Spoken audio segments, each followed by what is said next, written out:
Clara Aunike dari Prodi Akuntansi B dengan nomor NPM 1042008. Video kali ini ditujukan untuk evaluasi tengah semester pada mata kuliah Pendidikan Agama Islam. Baiklah, untuk yang pertama saya akan menjelaskan tentang Tarifatul Quran atau mengenal Quran. Mengenal Quran adalah sebuah keniscayaan bagi umat Islam. Bagaimana tidak, sedangkan Al-Quran adalah kitab sucinya. Firman Allah Subhanahu wa Ta'ala yang berisi petunjuk dalam kehidupan ini sekaligus referensi pertama dalam beribadah kepada Allah. Mengenal Quran atau Tarifatul Quran adalah langkah awal kita untuk berinteraksi lebih jauh dengan Al-Quran. Ada 4 unsur di dalam definisi ini. Yang pertama adalah kalam Allah.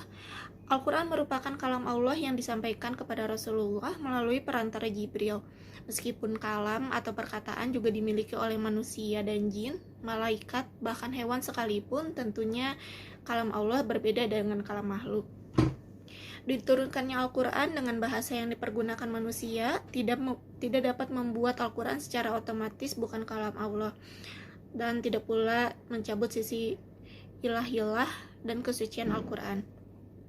Yang kedua adalah mukjizat, yang artinya sebagai sesuatu hal yang luar biasa untuk membuktikan kenabian atau kerasulan seseorang, disertai dengan tantangan bagi pihak yang memusuhinya, kemudian menampakkan kelemahan mereka yang memusuhi sekaligus keunggulan selamat dari perlawanan. Yang ketiga adalah diturunkan kepada Nabi Muhammad SAW. Al-Quran diturunkan oleh Allah Subhanahu wa Ta'ala kepada Rasulullah melalui perantara malaikat Jibril. Allah Subhanahu wa Ta'ala berfirman, dan sesungguhnya Al-Quran ini benar-benar diturunkan oleh Tuhan semesta alam. Dia dibawa turun oleh Ar-Ruh Al-Amin atau Jibril ke dalam hatimu Muhammad agar kamu menjadi salah seorang di antara orang-orang yang memberi peringatan dengan bahasa Arab yang jelas. Quran Surat Asy-Syu'ara ayat 193-195. Pengumpulan Al-Quran pertama kali dilakukan pada masa kekhalifahan Abu Bakar atas usul Umar bin Khattab. Meskipun pada mulanya ditolak oleh Abu Bakar, akhirnya proyek besar ini dilakukan di antara dengan pertimbangan banyak para ulama yang gugur pada medan jihad. Pada perang Yamamah saja jumlah penghafal yang syahid mencapai 70-an orang. Begitupun pada pertempuran di Sumul Ma'munah. Yang kedua adalah fungsi Quran. Yang pertama adalah Al-Huda atau petunjuk. Di dalam Al-Quran ada 3 posisi Al-Quran yang fungsinya sebagai petunjuk. Al-Quran sebagai petunjuk bagi manusia secara umum, petunjuk bagi orang-orang yang bertakwa, serta petunjuk bagi orang-orang yang beriman. Untuk yang kedua ada Al-Furqan atau pemisah. Fungsi Al-Quran sebagai pemisah adalah dapat memisahkan antara yang hak dan yang batil, atau antara yang benar dan yang salah. Di dalam Al-Quran dijelaskan beberapa hal yang mengenai yang boleh dilakukan dan yang baik, dan tidak boleh dilakukan yang buruk. Dan yang ketiga adalah Al-Syifa, yang artinya obat, di mana Al-Quran bisa menjadi obat penyakit mental, di mana membaca Al-Quran dan mengamalkannya dapat terhindar dari berbagai penyakit hati dan mental. Meskipun Al-Quran hanya sebatas tulisan saja, namun membacanya dapat memberikan pencerahan bagi setiap orang yang beriman. Yang keempat ada Al-Mau'izah atau nasihat. Di dalam Al-Quran terdapat banyak pengajaran, nasihat-nasihat, peringatan tentang kehidupan bagi orang-orang yang bertakwa dan berjalan di jalan Allah. Nasihat yang terdapat di dalam Al-Quran biasanya berkaitan dengan sebuah peristiwa atau kejadian yang bisa dijadikan pelajaran bagi orang-orang di masa sekarang ataupun di masa yang setelahnya.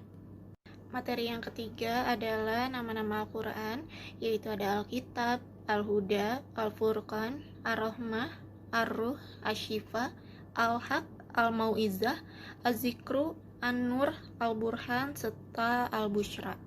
Materi yang keempat adalah kalamullah atau mengenal Al-Quran. Yang pertama ada kalam lazbi bil ma'nal al-masdari, yaitu bergeraknya mulut dan lidah ketika berbicara. Yang kedua adalah kalam lazbi bin mana'al al-hashi bil masdar, yaitu kata-kata atau kalimat yang diucapkan oleh pembicara. Yang ketiga adalah kalam nafsi bil ma'na'al al-masdari, yaitu upaya melahirkan konsep-konsep pembicaraan yang ada di dalam pikiran pembicara. Dan yang terakhir adalah kalam nafsi bil mana'al al-hasil bisbaldari, yaitu kata-kata atau kalimat yang lahir dari konsep berbicara sebelum diucapkan. Bahkan di dalam Al-Quran sendiri, kalamullah dapat dibuktikan dengan Allah memberi jaminan mengenai orisinalitas Al-Quran, bahwa ia tidak terjaga dari perubahan. Dan yang kedua adalah Allah menentang jin, bahkan manusia sekalipun, untuk semisalnya membuat Al-Quran yang sama. Dan yang ketiga, Al-Quran tidak ada kesalahan baik dari sisi manapun. Baiklah, mungkin ini yang dapat saya sampaikan pada video kali ini. Semoga bermanfaat dan dapat diamalkan pada kehidupan sehari-hari. Wabillahi taufiq wal hidayah. Wassalamualaikum warahmatullahi wabarakatuh.